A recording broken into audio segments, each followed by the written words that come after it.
They're fast, seaworthy and exciting. They're the four-wheel drives of the sea, the rigid inflatable boat or RIB. It's been around since the 70s, but now it's more popular than ever.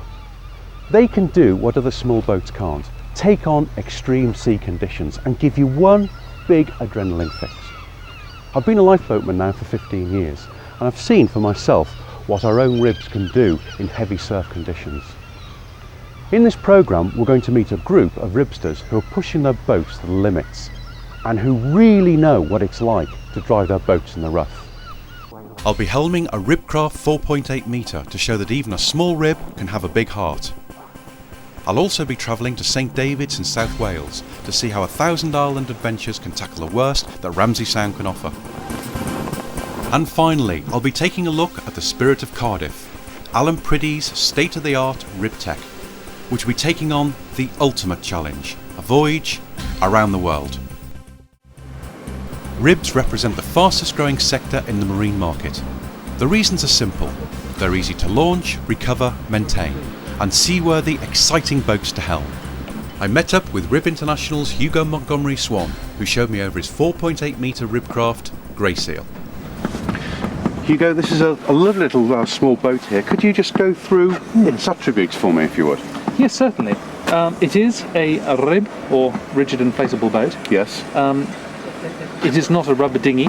People make the understandable mistake. It's got a hard floor. Indeed, more than a hard floor. It's a conventional powerboat hull. Yeah. So it's got what we call a deep V hull, high performance hull, all made out of fiberglass. Yeah. And the only inflatable part of the boat are these rubber tubes, the sponsons or collar, which give it enormous lateral stability. So what you're adding to a conventional powerboat is this life-saving ring. It acts as a shock absorber, a stabilizer, and in very extreme conditions it then starts to work as a means of extra buoyancy for the boat.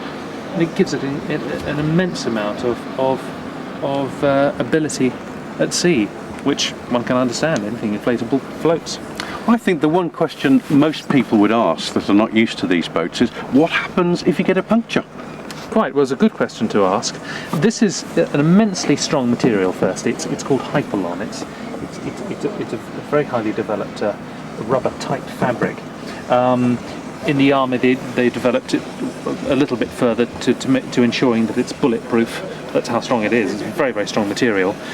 However, the boat doesn't require the tube in order to float. The tube, if you like, is an add-on. It's an addition to a very seaworthy, safe powerboat design. So the tubes could be punctured, they could be torn off, they could be disposed of completely, and the boat would still float. Hugo, you've got two seats here and a steering wheel. Can you tell me a little bit more about it, please? Certainly. These are called jockey seats, or sit-aside seats, I should say. They are probably the best form of seat on a boat like this, because you can take the ride on your legs, your knees, or you can adopt a sitting position, whichever you prefer.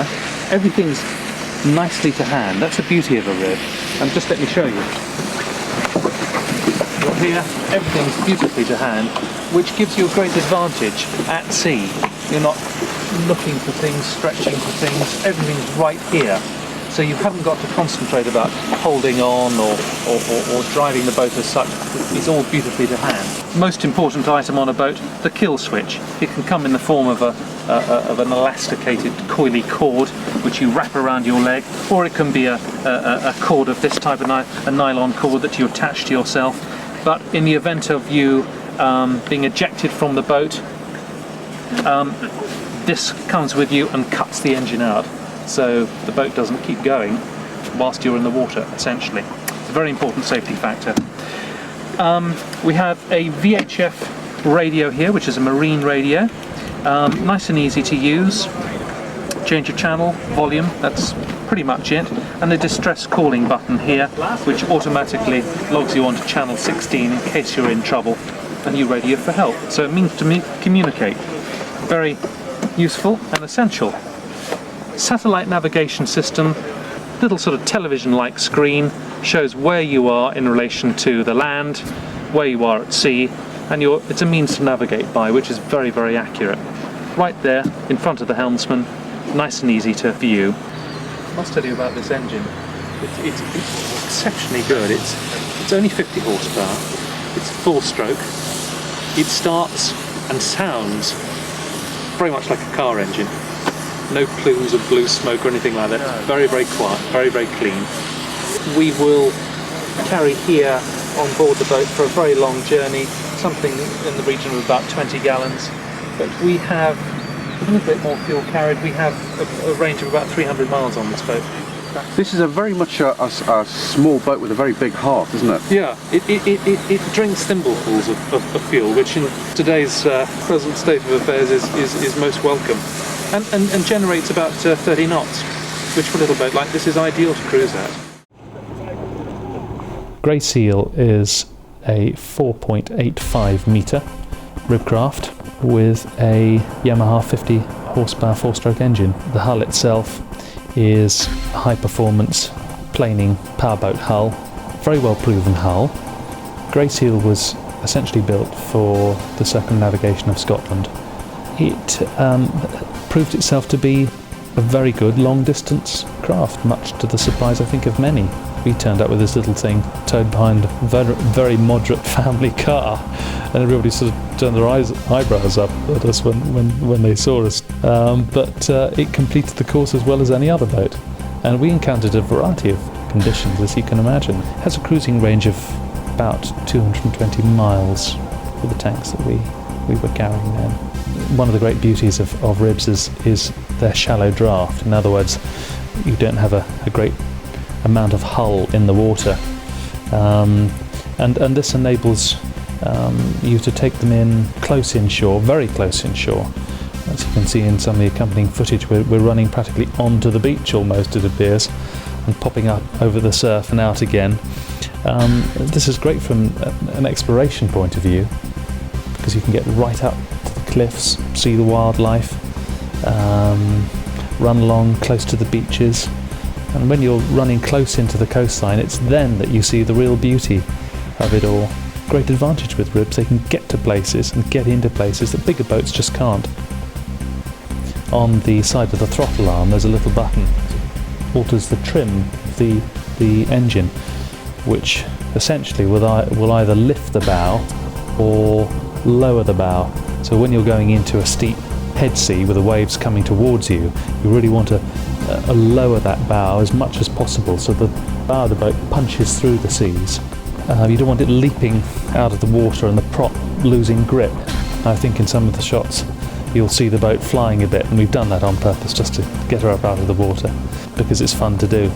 But in a serious seaway, you really want the boat in the water, sticking to the water.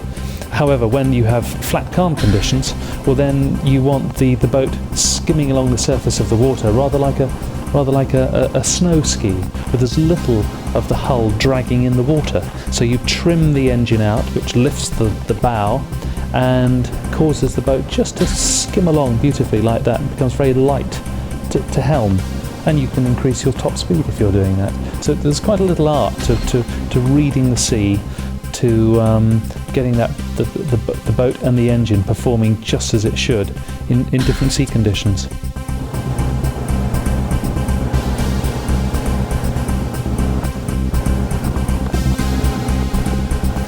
Later in the programme, I'll be getting a big adrenaline rush as I see for myself just how this small boat handles. It's June 1997 and a team of 4 British ribsters embark upon an epic high-latitude transatlantic adventure. Desperately low on fuel, they encounter thick ice floes near Greenland on one of the worst storms imaginable, with waves as high as 60 feet crashing down on them. Now preparing for a circumnavigation of the world, I spoke to team leader Alan Priddy about this remarkable voyage. What persuaded you to embark on a potentially dangerous high-latitude transatlantic crossing from Nova Scotia to the UK? Well, it was bizarre because we'd already circumnavigated Scotland and England and Ireland, and we were actually on a train on the way up to the boat show, a London boat show. And we were just generally talking, and we said, what should we do next? And I don't know who it was. Someone said, let's cross the Atlantic. So we literally got off the train and we went into Pronto Print, and we knocked up a quick press release complete with spelling mistakes. presented it to the press office at Earl's Court, and then we just started receiving phone calls. So we thought, well, let's look at this a little bit more serious. So that's how it came about. The Spirit of Portsmouth was a 7.5 metre Ribtech inflatable, rigid inflatable. It was of standard commercial design. It was nothing special. It was just a stock boat that we had owned for some 2 years previous, that we thought, yeah, this boat can cross the Atlantic. The actual route was, again, came about really by chance more than anything, which was from Portsmouth to Portsmouth. It was Portsmouth, New Hampshire, where I have family, live just outside, to Portsmouth, where we live. We shipped the boat out to New York and then on to Portsmouth, flew out, met the boat, commissioned it, and then left from New Hampshire to Sydney in Nova Scotia, some 550 miles. Leaving Portsmouth, New Hampshire was a bit sad because it was, you know, in the sort of high 80 degrees and everybody was happy, and I think most of the crew had a hangover. And then we made our way to Nova Scotia, straight out across the Gulf of Maine, along the coast of Nova Scotia. No major instances apart from a naval survey ship got a bit close and we lost 2 GPS antennas, which I've since found is actually quite possible because their equipment, their radar equipment, is so powerful they can actually wipe the GPS antennas out. But we had spare ones, so it wasn't a problem. And then from Nova Scotia we went on the inside to the Belle-Île, to Battle Harbour, which is in Labrador, which is a place that is another story. It's an exciting place, but it's another story. And then from Battle Harbour it was direct out to Greenland.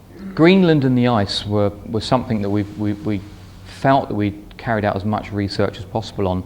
We didn't expect the severity of the ice, in all fairness. We didn't expect not to be able to make a landfall at Nanaltarik, and we didn't expect to have to travel 140 miles northwest into the polar ice cap. When we were told of the longitude and latitude that we were predicted to head to, it came as a bit of a shock that we actually had to travel that far. And I remember meeting an old steamer captain the year before when we were talking about the ice flows, and we said, you know, what equipment will we be using? He said, well, you know, we'll be using the Raytheon radar, etc., etc. He said, don't even bother turning it on. And I said, why? He said, you'll know when there's ice there, you'll smell it. He said, you'll smell it a long time before you see it. And it's true, you do. You might not see the little bergy bits in the water, but you know when it's going to start to go wrong, because the ozone changes to an indescribable smell, and fear sets in. You think, what is that? And then out of the mist and the gloom, all of a sudden you see the white level of like a mountain range, and you think, what have we got here? And there's an eerie noise accompanying with the smell of a slap. All you hear is slap, slap, slap, where the icebergs are just floating up and down. Our first iceberg was predicted within 200 metres by the Ice Advisory Commission from Nova Scotia, and we actually did go to it. And all our research indicated that we shouldn't have anything to do with icebergs. They're very dangerous, they're volatile. We just couldn't help it. It just, you know, as much as it was below freezing, it was just mind-blowing. And I think somewhere there's a video of us actually circling the iceberg, and the heat of the engine was enough to actually displace the imbalance of the ice, and the iceberg actually broke in half. And the iceberg was substantial, it was the size of a small house. Greenland, slightly different, because we couldn't make our landfall where we'd made telephone friends, so we ended up in the commando base in Groenland, and there's a few suspicions. They didn't know what we were doing there, they didn't know why we would even be there, and they took all our communication equipment off of us, and for all intensive purposes put us in solitary confinement for some 12 hours until they actually did their homework. And once they found out we were just genuine people, they were fine. And you know, we were waiting for a weather window for the ice flows to melt back out, because that year was obscure in as much as the ice normally comes down to the Gulf Stream and melts, but this year it had moved down and then turned back round and shut the entire peninsula of Greenland off. You know, Greenland is a continent, or it's an island the size of Europe.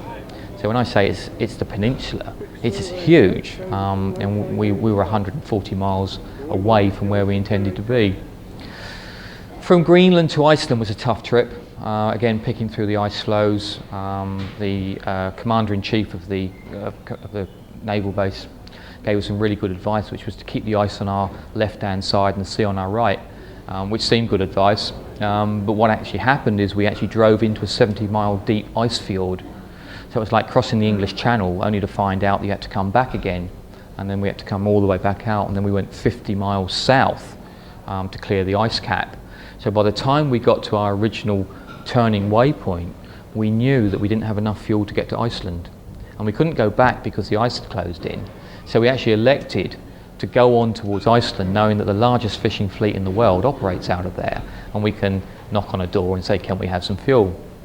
What actually happened was a bad storm came up, which laid us down for 12 hours on that one. But in that 12 hours, it blew us 60 miles in the right direction, so that was a real bonus.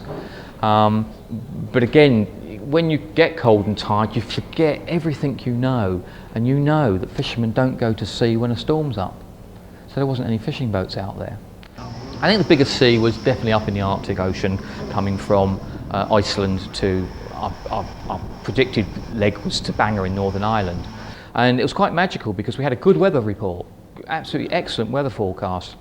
And we saw a double rainbow, which resembled a McDonald's merchandising emblem. We thought, oh, that's really, really nice. And within half an hour, we were in 50, 60-foot seas. And we couldn't go forwards, we couldn't go backwards, there was nowhere we could go. So what we did was actually fill the boat with water to lower the boat down to a very low centre of buoyancy. And we just lay on the bottom of the boat for 18 hours until the storm blew through. But that was quite horrifying, to actually lie on the bottom of the boat with huge seas crashing around you, and the wind roaring, literally roaring, and every 7th or 9th wave is the largest one, but you can't see it coming. You only hear it. You only hear it coming, and it's like a jet engine, and they get wet because it's actually left the top of the water and it's starting to come down.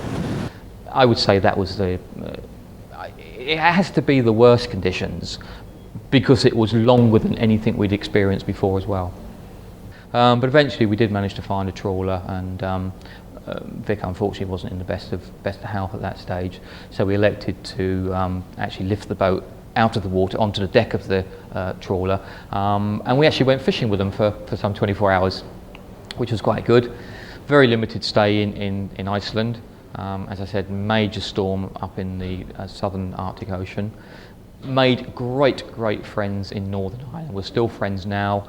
We go there every year, and we have a cult following in Northern Ireland, which is it's great, it's fantastic, and I can recommend anybody to take their rib to Northern Ireland because they'll be greeted with open arms. From Northern Ireland to Weymouth should have been a straightforward run, apart from the fact that we didn't have any navigational aids at that point. So we adopted the let's head south syndrome, keeping lights of Ireland on one side, picking up a leading light from the Isle of Man after some 6 or 7 hours, and knowing full well that if we continue to travel south and turn a little bit left occasionally, we would bump into Land's End or thereabouts, Scillies at the worst. And we actually came up on the longships within, right on target. That was a great feeling because that was the first day the wind stopped blowing. We had head seas the entire journey, with the exception of the last day, or the penultimate day. And then into Weymouth, again, thousands of people there because word had got out that we died, and it's amazing when you're dead, people want to come and see you, which is quite bizarre. And then what's really led us into a quick hop of some 60 miles back to the Solent, and it's interesting on some of the runs that we've just done. For example, Gibraltar, Monaco, 773 miles. You say it's the next waypoint, 400 miles. You think, oh well, only 400 miles. Whereas 10 years ago, you say, 10 miles, can I go 10 miles? And then after you've done the 10 miles, 20 miles, can I do the next 20 miles? It's a long way. And I think that there are a lot of people that we've demonstrated to, even though we've never met them, and we hope we do at some time, that by what we do, have said, we can do that. They've done it, we can do it. And that's what we want. And I think that 1999's Round Britain really highlighted that when we had 28 entries that just wanted to cruise around the British Isles. And it was fantastic for them because it wasn't a race, but everybody was a winner because the people that got back on time or back and got the certificate and the crystal trophy knew that they'd done something quite amazing. And that's what the rigid inflatable has done for the leisure industry. It's still the fastest growing sector in the world, without question. Later, I'll be taking a guided tour of the rib that Alan and his team will be circumnavigating the globe in. I'm here at St David's, Pembrokeshire, South Wales. Over in the distance is Ramsey Island. Between Ramsey Island and the mainland, Ramsey Sound. Ramsey Sound has the most incredible tidal range, a range of 7.5 metres. When the tide floods, water comes pushing up through here at 16 knots, but it has to negotiate a hidden reef. That reef straddles the estuary coming across, the pinnacles of which you can see in the distance. Seafarers for generations have stayed well clear because at flood tide there's a steep in the water running nearly 3 feet. It's quite an awesome sight. It's been avoided for generations and they have named it the Bitches. Most boat owners steer well clear as the rocks are just under the surface and can easily rupture a hull or take out a propeller. But I'm about to meet a man who takes people on those rocks for a living and gives them a ride of their life. His name, Sean White.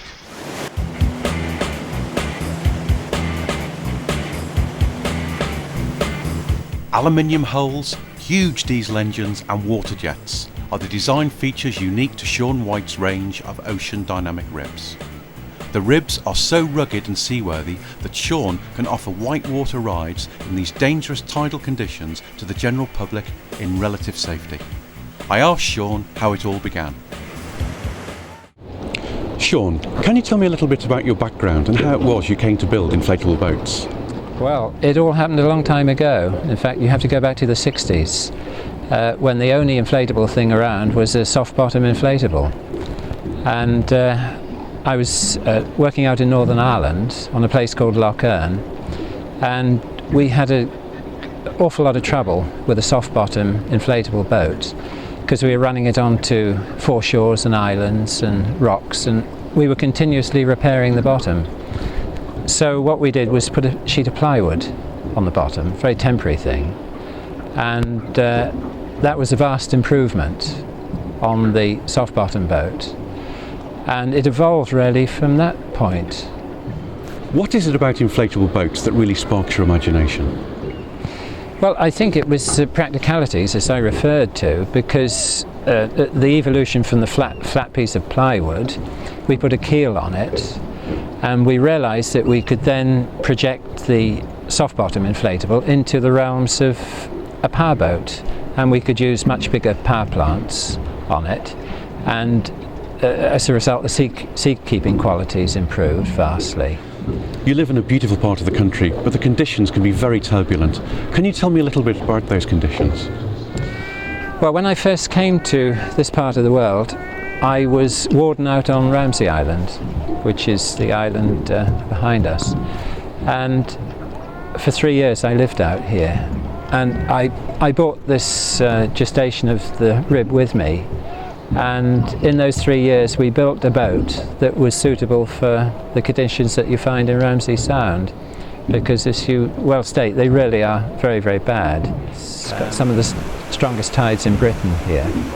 And also the weather can change very quickly. If you look out to the southwest here, your next stop is South America. So you get huge Atlantic rollers coming in the winter, coupled to the pretty hostile coastline and the currents. So you've got a good ingredients for a lot of fun. Basically what it is, it's a series of curious accelerations of the north-going tide up the Irish Sea, and it's speeded up as it comes around St Bride's Bay, and it's further accelerated in Ramsey Sound, and what you have is this strata of rock that's been twisted into the vertical, like a weir. So it's accelerated from a great depth, and you've got depths down to 70 metres in Ramsey Sound, and big rocks, well mountains really, on the seabed that project the tide up to the surface, and you get very, very large standing waves. So it's accelerated maybe from 3 or 4 knots to possibly 16, 17 knots, which is, 20, 25 miles an hour. So yes, it is almost unique. I don't know of any other area around Britain, and I know it pretty well, that has got these conditions. Can you describe the characteristics of the Ocean Dynamics rib? Well, the prime construction is aluminium, the hull and all the superstructure. And then we bond the inflatable tubes to the aluminium.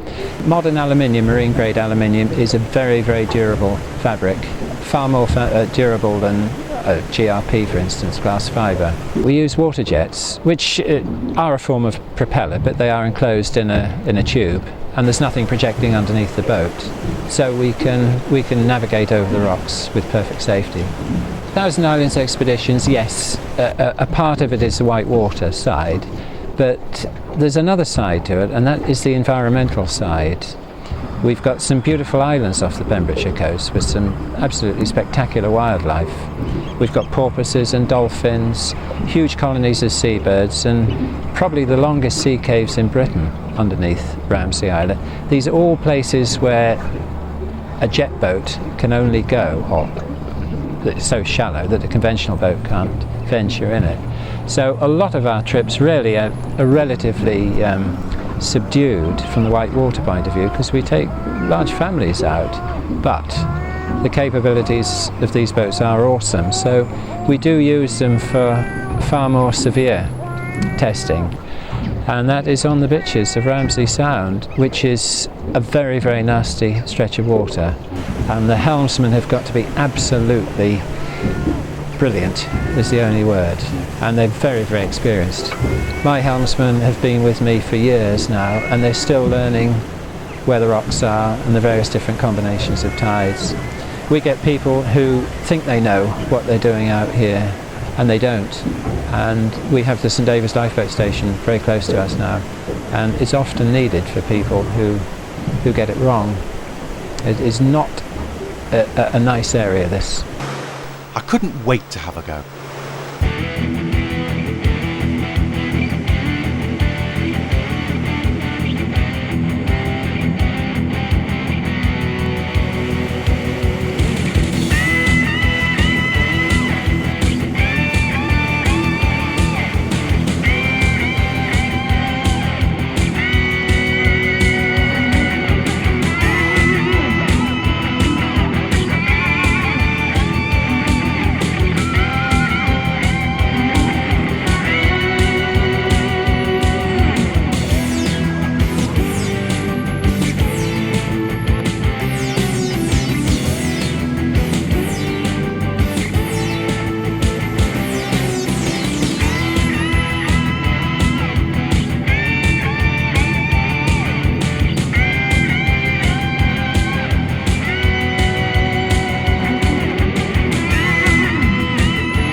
Iceland. It's located off the southeast coast of Greenland in the North Atlantic, just south of the Arctic Circle. The rugged volcanic coastline brings a whole new meaning to the word inhospitable. Yet despite this, 1/6 of the population earns their living in the fishing industry.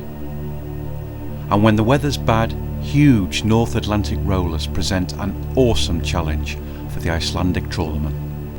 Here at Grindavik, the shallow harbour entrance causes an enormous build-up of waves, which tower above even the largest fishing boats. Boats seeking shelter are at the mercy of the sea.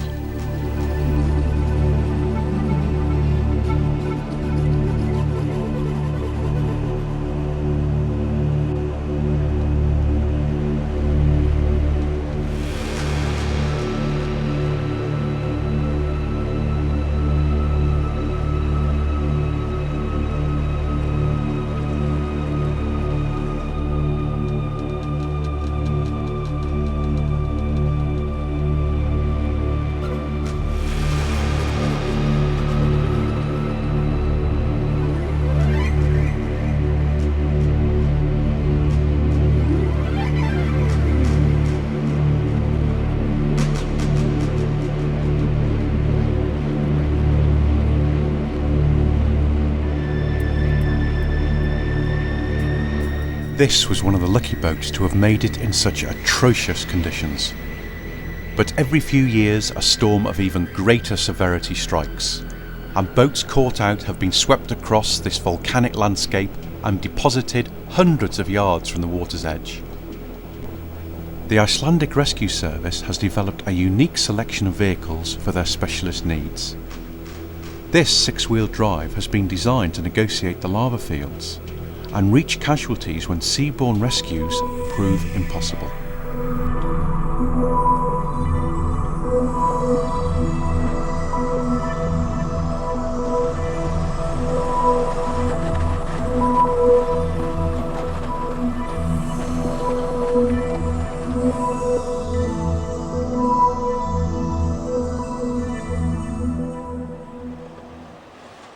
You've just seen a demonstration on the 6-wheel drive vehicle that the rescue organisation here use to get breeches buoy equipment along some of the most inhospitable terrain I've ever come across.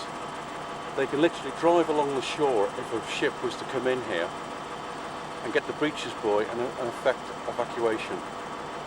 Our point in case is just over to the left of me. That fishing trawler was put there by the sea. It wasn't bulldozed there, it wasn't taken by road.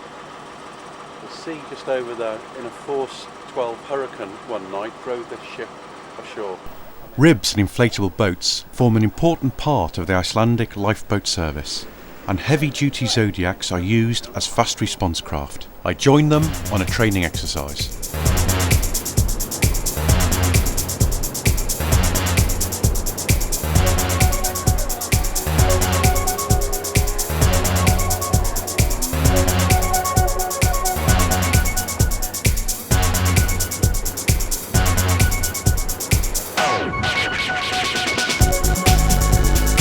The larger steel lifeboats have a movable transom and unique system of rollers which enable inflatable boats to literally drive up onto the deck.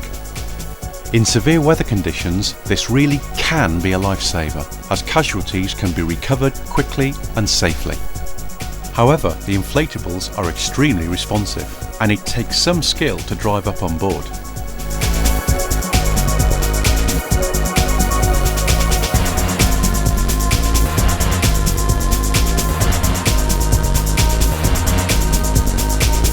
Some helmsmen prefer to nudge the bow onto the rollers and let the winchman pull them aboard.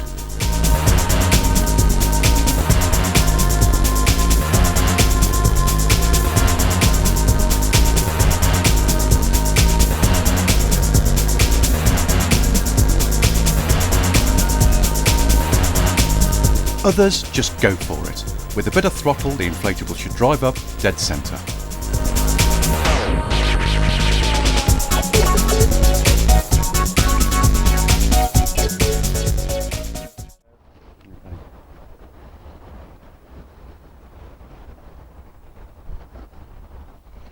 You may well think I'm in Scandinavia. Northern Canada? The moon? Well, I'm actually in Cardiff, a city which has invested money in the cause of ribbing, with its involvement in the extraordinary rib, Spirit of Cardiff. This must be one of the most ambitious rib projects ever. A 25,000-mile circumnavigation of the globe in one of the world's largest ribs, a 10-metre rib tag. And it's that man again, Alan Priddy. For several years, Alan's been preparing meticulously for this challenge, building the most state-of-the-art rib ever designed. Not only can it cruise at 35 knots, but it can take on the biggest seas in the world with its unique self-righting wheelhouse. The journey will pass through 26 countries in 50 days. I spoke to Alan about his epic challenge. We're in the wheelhouse of Spirit of Cardiff, and with me is Alan Priddy. Alan, you're best known by all rib enthusiasts for your long-distance rib racing and your cruising, and especially your transatlantic voyage. Can you just tell me how you got involved in ribbing in the first place? Well, I've been boating all my life, and the ribbing came about from an advertisement that I saw back in 1989 for a group of adventurers required to circumnavigate Scotland. Made a few inquiries, liked what we read about, liked what we heard, so we bought a little 15-foot boat and went all the way around Scotland, and that was it. It became a bug and a drug, I suppose. When you establish what you can do in a small boat and prepare for the journey that you're going to undertake, you can go anywhere in the world, which obviously we proved with the Atlantic trip. Everybody said that was impossible to do, but we did it, and it wasn't only the fact we did it, we actually crossed the finishing line on time as well. The Round the World 2002 challenge that you're going to attempt, can you just go through that with me, what exactly it means? What exactly it means is to circumnavigate the world via the equator, which would mean that we would leave here in spring 2002, make our way for the official timing marks, which are Gibraltar, and then full throttle through the Mediterranean, through the Suez Canal, Red Sea, down to Aden, across the Indian Ocean, down along the coast of India to Sri Lanka, and then through the South China Seas to Japan, across the Pacific to Midway and Honolulu, the other half of the Pacific to San Diego, along the coast of Mexico, through the Panama Canal, out through the Caribbean, Atlantic, back home. A voyage around the world in a rib is a hugely ambitious concept. What are your main challenges? The toughest part of this journey is actually getting to the start line. The infrastructure that we had to put into place to move to Cardiff to deal with the corporate side of the event is absolutely mind-blowing, and there are many times when I wake up more tired than I've actually gone to sleep with my brain racing. The logistical side of the trip is very important, in as much as we probably have up to 80 people flying around the world ahead of us, making sure that our fuel's in place for us, our provisions have already been accepted from customs and haven't been tampered with, because it's very important that everything's in place, because we've only allowed 1 hour per country for stops. So it's 26 hours stops in 50 days. That's it. What are the biggest seas you'd be prepared to tackle in the Spirit of Cardiff? We'll take anything. We wouldn't leave a harbour knowing full well we were going into a tropical storm or a hurricane or whatever. I mean, that would be completely and utterly foolish, and we would actually lose time and probably credibility as well. Our weather routers we trust without question. They know what the boat's capable of. In terms of bad weather, well, we did all the rough weather testing in the entrance to the Westerschelde in Holland last year, and there were waves that we were running down that I was seriously considering putting the engine in the stern to slow me down, because we didn't have a drogue out of the back. But yeah, I mean, the boat came through. It's designed to do one thing, which is to take the rough with the smooth. We've sunk the boat, we've had it completely underwater, and it just pops up the other side. So yeah, we'll deal with whatever we have to deal with, but not sacrifice any safety. Can you describe the features of Spirit of Cardiff and exactly what those features are designed to do? Okay, well, the Spirit of Cardiff was actually, the hull was designed by Alistair Cameron, well-known naval architect, with our input. The boat is definitely unsinkable any way up, and it is self-righting. So if it went over, it would come back up. And if, like I say, if we hit something substantial, then it wouldn't sink. which was proven last year when we hit that submerged container and ripped the back of the boat off, and we sat out for a couple of hours waiting for a tow in, but the boat was perfectly safe. It's just that we weren't going anywhere. The engine design, well proven. Yamaha, 240 horsepower, more than capable of doing the job. It pushes the boat along at some 35, 36 knots, cruises at 25 knots. The range of the boat as sat here is some 1,300 miles. We've got to do a little bit of work on that. We're actually developing a surface piercing fuel drogue because our longest leg is 2,200 miles from Yokohama to Midway. So the next year's trip we're actually going to do a run from New York back to the Azores and Gibraltar. We'll actually be trying our experimental fuel drogue, but it's not new. They were doing it in the Second World War. It's just how it developed, so it's very difficult to reinvent the wheel. It's just if you can get the wheel to turn faster. Spirit of Cardiff has a vast array of electronic equipment, and Alan showed me some of its most important features. Alan, electronics is inevitably finding itself in boats more and more, and you've got quite an array. Can you go over it with me? Yeah, by all means. I mean, we've got some quite nice pieces of kit here. This is actually, this whole station here works from what is now commonly known as a high-speed bus system. So everything that is relayed around the boat comes through here. This instrument here, obviously, you can either relate the speed of the craft or how many satellites we've got up at the moment, latitude, longitude, and the course over the ground, and obviously back to speed. That's then backed up from the electronic fluxgate compass, and we have 3 fluxgate compasses throughout the boat in various locations that we regularly alternate to try different movements on the fluxgate. And this is the nicest piece of kit that we actually like, which is the autopilot. That's running a very revolutionary actual RAM system within the engine compartment, which means that once we press the big auto button, whatever is relayed through here, coming from the main command station here, says that the boat will not get lost. Here we have the chart plotter, which gives us a visual display of where we are in the world, and that is linked to the radar, which again has set to the alarms that if someone's on watch and they're possibly not as awake as they should be, the alarms will go up to say something's coming your way.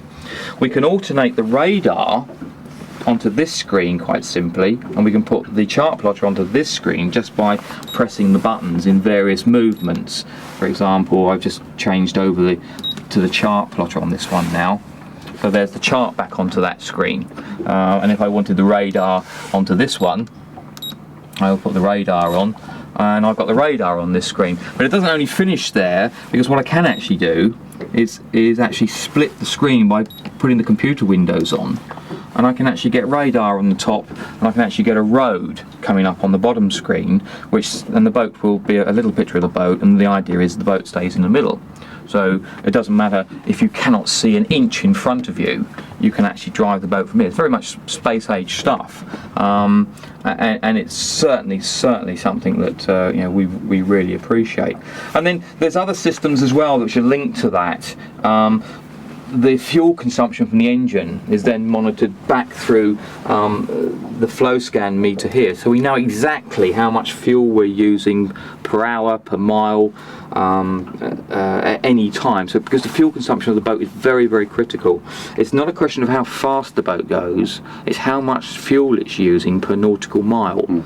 So rather than actually work to a speed, we tend to work to, for example, 1.8 litres per nautical mile, and we would drive the boat at that consumption, knowing full well that we're going to get to our destination. But what would happen is we would maintain 1.8 litres per nautical mile, but the boat speed would increase accordingly as the weight was coming off. Obviously, with having nearly 2 tonne of fuel on board, the first 24 hours is a bit slower.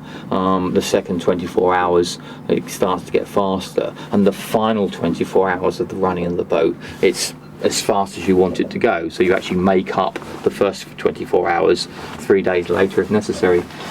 Rest of the equipment's quite standard. Central heating for the cold bits, which is something we could have done in the up in the Arctic a few years ago. Oh, obviously we have a depth gauge, but that's only really for harbour entrances and bits and pieces.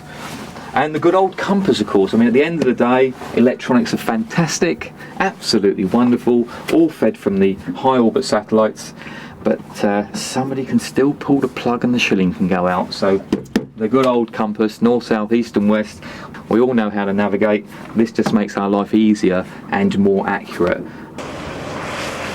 Alan's shown himself to be a true pioneer when it comes to pushing the frontiers of long-distance rib cruising.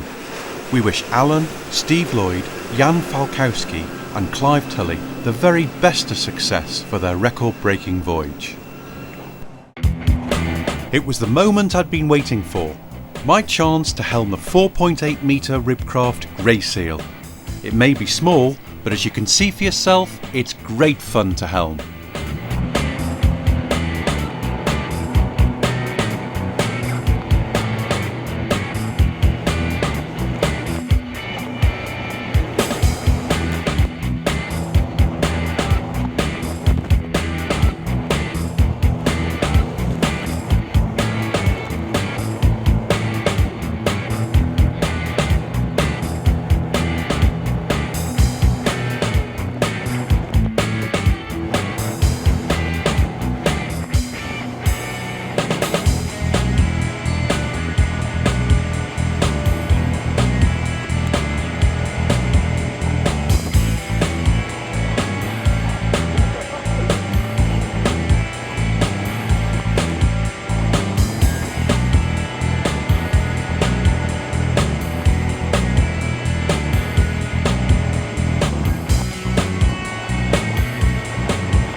As far as adrenaline highs go, driving a rib in extreme sea conditions is right up there with surfing, snowboarding and skydiving.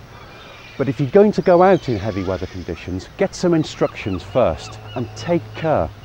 Remember, if you've got a rib or inflatable, use it and enjoy it.